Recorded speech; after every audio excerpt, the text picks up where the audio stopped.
Você vê o tamanho que é Foz do Iguaçu. Hoje, grandes empresas olham para Foz do Iguaçu. Nós somos uma cidade com mais de 250 mil habitantes. Nós somos são das poucas cidades grandes que tem no país. Então, a gente tem que começar a enxergar e saber que Foz do Iguaçu tem muita gente querendo investir. Em teoria, as empresas que hoje prestam serviço podem se apresentar para esse contrato emergencial? Repete para mim. Não, em teoria, as empresas que hoje prestam serviço de transporte coletivo em Foz do Iguaçu podem se apresentar como interessadas no contrato emergencial? Eu acho que a gente decretou também 2 anos sem contratação com o poder público nessa decretação da caducidade. Então estão fora. E provavelmente, se a gente conseguir partir e de encontro com a necessidade da população, que são ônibus com ar-condicionado, essa frota que eles têm hoje também não nos atenderia.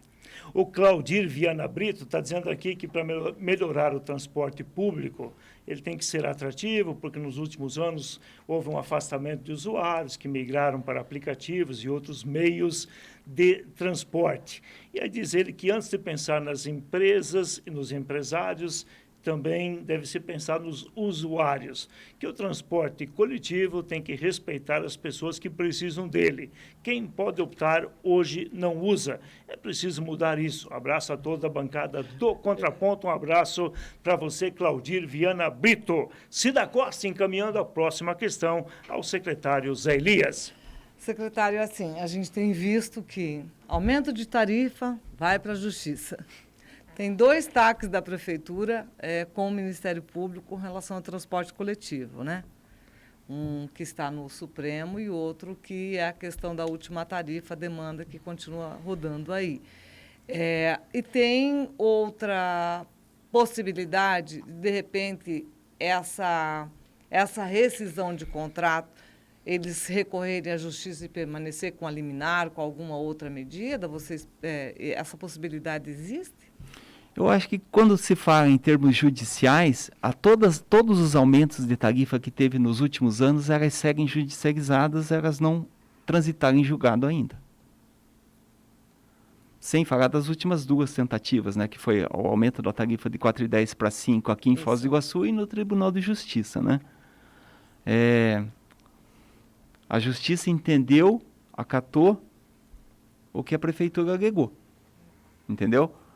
Não quer dizer que possa ser revertido isso, entendeu?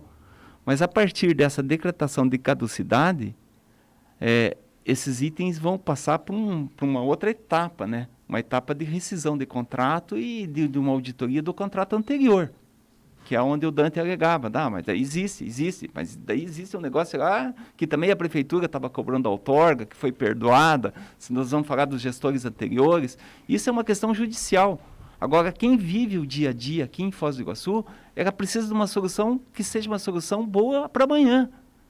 Nós não podemos, essa discussão dos bastidores e judiciais, a gente vai deixar na mão dos procuradores.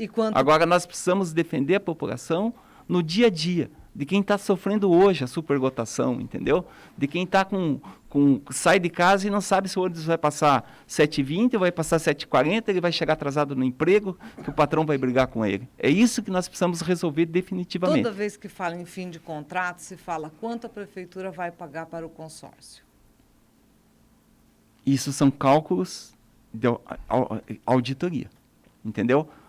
A previsão, eles alegam que a Prefeitura deve 150 milhões hoje, a Prefeitura, do outro lado, alega que tem crédito para receber. Isso daí tem que ser uma auditoria, não adianta, é um debate que não vai chegar a um consenso, a não ser nas vias judiciais com uma sentença definitiva e muitas vezes em Brasília.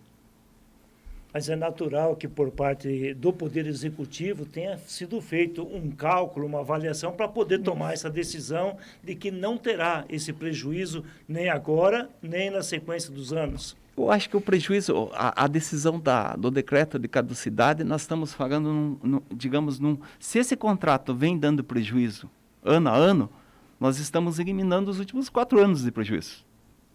Se vai ter lucro cessante, ou se vai ser isso, vai depender muito dos artifícios que o setor judiciário vai usar, entendeu? A defesa deles, a defesa nossa, entendeu? A Prefeitura, eu posso te dizer, a decisão do prefeito é levar até as últimas circunstâncias e defender o interesse da população.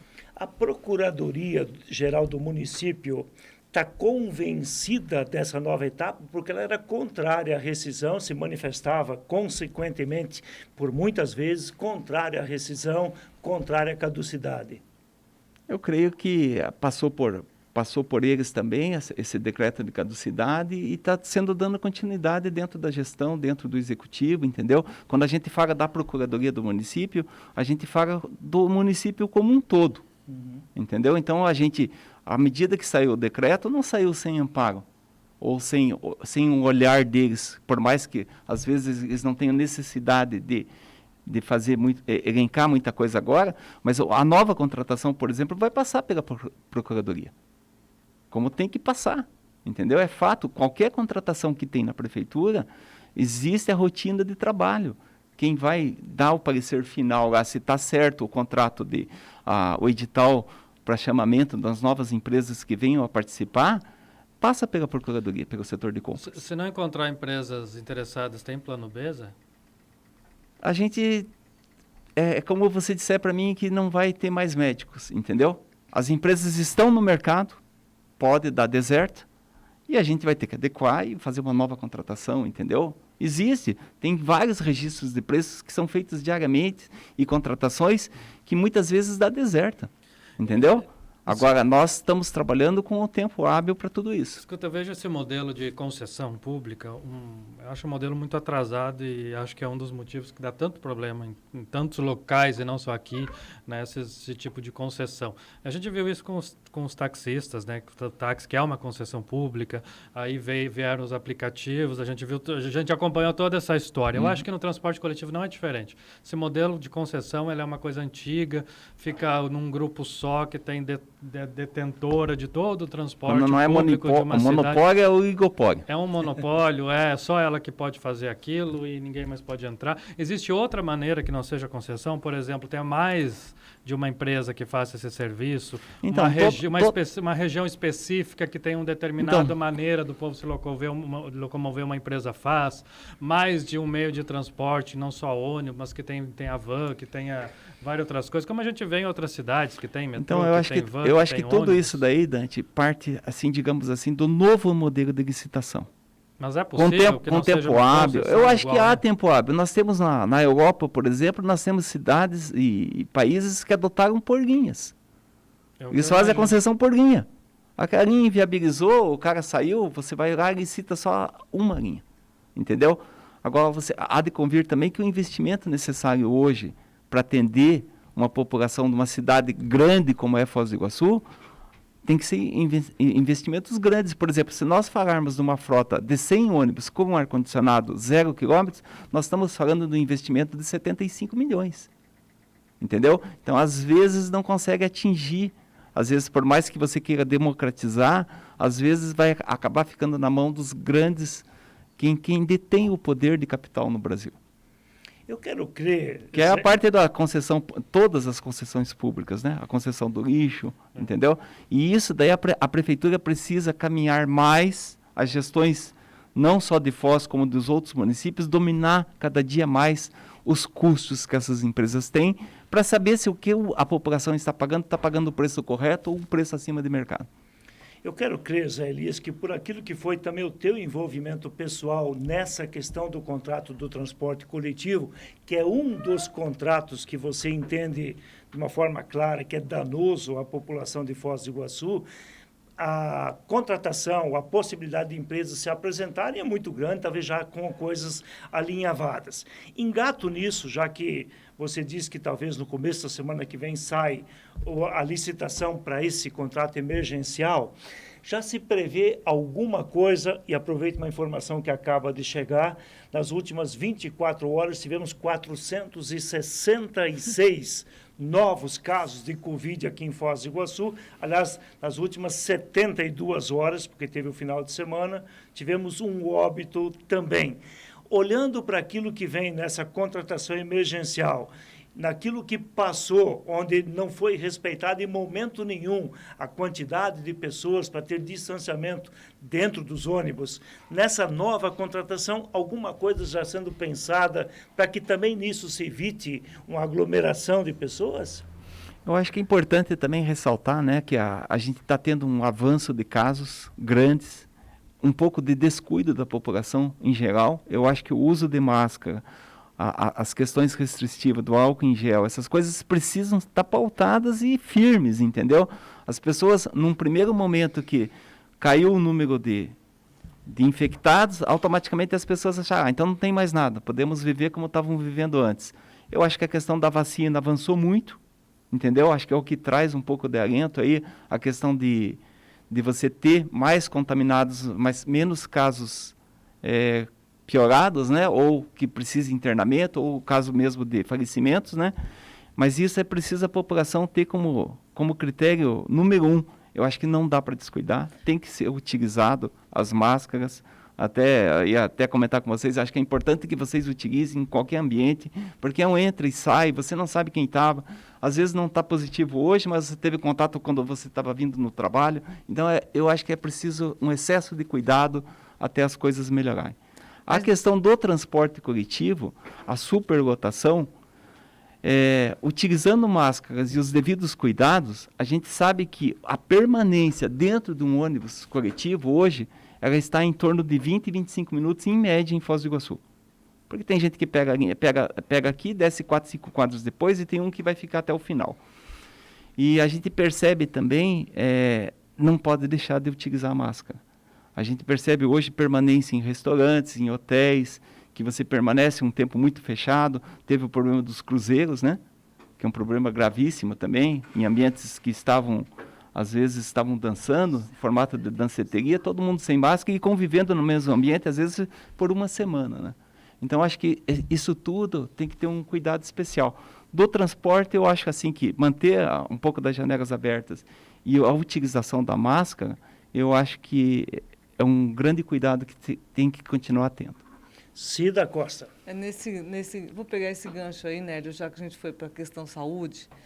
Como nessa reunião de hoje medir, porque tem um lado da saúde que defende algumas medidas mais rigorosas. Tem um lado comercial e político que pesa para que não feche nada, porque a restrição... Como fazer isso, secretário? Então, a falta de restrição é até interessante. Tem um dado que eu gostaria de trazer para vocês aí, porque quando não está todo mundo unido e todo mundo cuidando do mesmo objetivo, nós tivemos agora os casos das companhias aéreas, né? Latam, Azul, que os tripulantes começaram a pegar Covid e os aviões começaram a ficar no chão. Entendeu? Nós tivemos casos agora, neste final de semana, que uma passagem de navegantes para chegar em Foz do Iguaçu custava R$7.000, pela falta de voos. Então, eu acho que esse excesso de cuidado, eu acho que é para todo mundo, porque se você não perde imediatamente naquele dia, você vai perder nos dias seguintes. Hoje está tendo muito cancelamento de reservas feitas em janeiro para Foz do Iguaçu, pelos casos de Covid. Então, essa reunião que vai ser tratada hoje, que o delegado em exercício e o prefeito em exercício solicitou, vai envolver os hospitais, a Unimed, o Costa, vai envolver a CIF, vai envolver a Associação dos Hotéis aí, para que caminhe todo mundo junto com o mesmo pensar. Eu acho que esse diálogo é interessante, entendeu?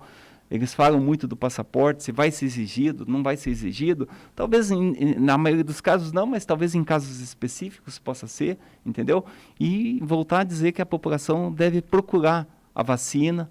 A gente sabe que tem casos atrasados aí, tem muita gente que não voltou para tomar a segunda dose e nós seguimos com uma parte da população não querendo tomar nenhuma dose. A Patrícia Ionovic, inclusive, colabora aqui dizendo que a morte anunciada hoje, aparentemente, diz ela, de uma pessoa que não se vacinou, o que com certeza também é triste e é lamentável. Em relação a essa contratação emergencial sendo pago por quilômetro rodado, para o transporte coletivo de Foz do Iguaçu, o controle vai ser feito por GPS, para que também se tenha noção dos horários que deve passar naquela linha, para ter esse controle? Vai ser uma das exigências desse novo edital, dessa nova contratação aí, a questão do GPS, a questão da bilhetagem eletrônica, a questão do Wi-Fi. Então, acho que a gente precisa melhorar, entendeu? Essa questão do metro quadrado é uma questão também que de difícil entendimento, porque se alega que a BNT diz que é 6 passageiros por metro quadrado. Mas se você colocar no metro quadrado 6 pessoas, você sabe que não cabe. E outra coisa, se você reduz os assentos, automaticamente você também põe mais gente. Então, tem que ter um critério diferenciado aí. A gente tem ônibus aí que não são ônibus padrão, às vezes são ônibus mid, né? E com uma tarjeta lá dizendo que cabe 104 pessoas. Vocês prevêem biarticulados? Eu acho que o articulado, sim, o biarticulado não caberia em Foz por causa do sistema de ruas, assim, acho que não funciona. Mas o articulado, eu acho que comportaria para essas linhas principais. Alguma possibilidade da gente ter o biodiesel aqui? Eu acho que também pode ser um dos critérios também, né? Mas a gente depende muito também de fornecimento, não depende só de você ter o biodiesel à disposição. Eu acredito que essa questão do diesel também é uma questão meio pacificada aí que o governo federal e o governo estadual, eles devem manter o subsídio que já tem hoje. E eu não creio que nós teremos aumento de diesel para esse ano. Mas é uma coisa assim meio nesta questão do transporte coletivo específico. Por causa do subsídio do governo federal. Perfeito.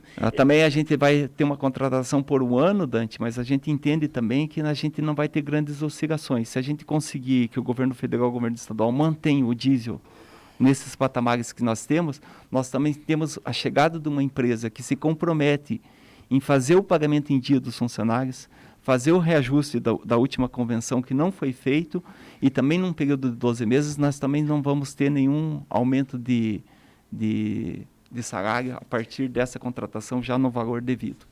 E seriam aproveitados preferencialmente os funcionários que hoje atuam no setor? Sim, eu acho que o mercado assimila todo mundo e ainda vai precisar mais gente, né? Além disso, Nélio, dentro dessa licitação pode vir também, porque toda licitação vem construir um terminal em Três Lagoas, melhorar o sistema. Então, essa licitação... Ela engloba isso também ou não? Nesse contrato emergencial, não. Mas a contratação de uma empresa ou de uma faculdade ou de uma fundação que venha para fazer o estudo técnico, Cascavel contratou a FIP, né? Então, a gente vai tentar entender um pouco mais e a contratação vai ser criada junto com a Câmara Técnica da Câmara Municipal, junto com a população, audiências públicas. Cascavel fez uma única audiência pública. Nós não podemos fazer uma única audiência pública do transporte. A gente precisa levar para as associações de bairros, precisa levar para as associações comerciais, precisa que todo mundo esteja junto, porque é questão de mobilidade e quanto mais pessoas forem transportadas pelo transporte coletivo, é melhor para as ruas, é melhor para os acidentes, que não ocorrem menos acidentes. Então tem uma vantagem muito grande. Então envolve muito mais do que só a contratação. Perfeito. E aí vem toda aquela questão de linhas sobrepostas e tal para ser corrigido também nesse novo processo. Em relação a esse contrato emergencial, você disse que acha que no começo da semana que vem sai o edital. Por todos os contatos que você tem feito, que você tem trabalhado junto com a equipe da Prefeitura, quantas empresas hoje já se manifestaram interessadas, dizendo, opa, eu tenho frota e posso atender essas exigências mínimas que estão sendo colocadas na negociação? Eu acho que vai depender muito da modelagem, do que a gente também exigir nesse edital, entendeu? A questão do ar-condicionado é uma questão assim que não é todas as empresas que têm. Hoje a gente tem muitas capitais que não têm ar-condicionado, entendeu? As cidades do interior do Paraná, eu acredito que nenhuma tenha. Curitiba entendeu? Não conta. Curitiba também. Não conta, pelo clima. E daí a gente entende que tudo que vier a constar nesse edital ou vai favorecer ou vai desfavorecer muitas empresas. Mas hoje, na prospecção que eu tenho feito, eu acredito que tem mais de 8 empresas aí interessadas. Legal. E aí a proposta do preço do quilômetro rodado, a definição pode ser por aquela que apresentar o menor custo? Eu acho que sempre parte por esse princípio de economia para o município, né? Então, a questão da menor tarifa, adequado com o produto que vão oferecer e a quantidade ideal de carros, tudo, eu acho que é nesse sentido que a gente deve trabalhar. Nessa equipe que trabalha e que se debruçou ao longo desses meses em torno dessa questão do transporte coletivo, o que é inegociável? Por exemplo, horário, atendimento das linhas, ar-condicionado em pelo menos 50% da frota, não aumento da tarifa, o que mais? Que é eu acho que é isso daí que a população está esperando. E pagamento em dia dos salários, a recuperação do salário dos motoristas. Eu acho que isso daqui, acho que essa parte, assim, eu me coloco, às vezes, na posição do usuário ou na posição do motorista, que trabalhou os 30 dias e chegou e não sabia se vai receber ou não vai receber. É inconcebível isso, entendeu? E as empresas trabalhando com uma frota reduzida, rodando menos, e com o faturamento, o faturamento de dezembro, eu sempre digo que tudo que acontece dentro da prefeitura é público. O faturamento das empresas foi 2,5 milhões o mês passado. Entendeu? Então não se pode agregar atraso de salários. E se tem atraso de salário, não poderia estar o imposto em dia, o imposto pode ficar para depois. Entendeu? Então, todo esse conchavo que havia, todo esse interesse assim, de que desmancha o setor, eu acho que eles conseguiram. Entendeu? Porque eles queriam desmanchar o setor, deixar de atender a população. Ou atender precariamente, ou de uma forma ou outra, queriam apertar o município para que o município subsidiasse sem saber quanto custa. E isso não vai acontecer. O prefeito determinou que jamais vai deixar acontecer. Entendeu? Inclusive, a gente vai tentar rever aquele pagamento que houve da frota, onde teve a intervenção e que a justiça determinou que se pagasse a frota. Uhum. Secretário Zé Elias, secretário de Governança do município de Foz do Iguaçu, continua conosco, tem mais temas logo depois do intervalo.